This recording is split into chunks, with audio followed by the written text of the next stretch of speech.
back on the shot clock, and game 2 of the World Series, Dodgers versus Yankees, did not let us down by any means. Look, when it got to the top of the ninth, I had the same feeling that we had the night before, like, oh no, the bases are loaded. I thought the Dodgers had just enough of a lead, but me personally, I would have liked if they would have had 5 points on the board, a little safety net. But going into the top of the ninth, and then you see it starts to build up.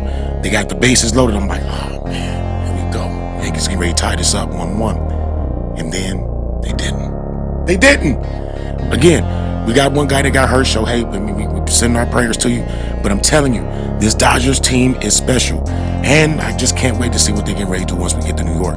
And on the same night, the Lakers get a W as well, but not in the same fashion as the Dodgers at all. The Dodgers had control. The Lakers were out of control from quarter 1 to quarter 4.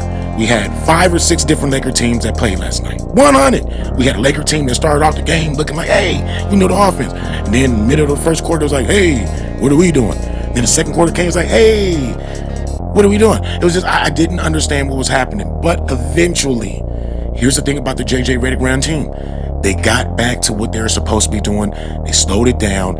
They got back to the game pace that they wanted to play.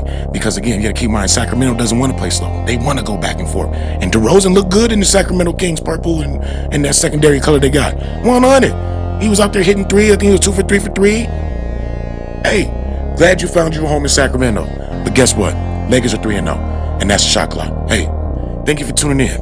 Until the next one, keep it 100.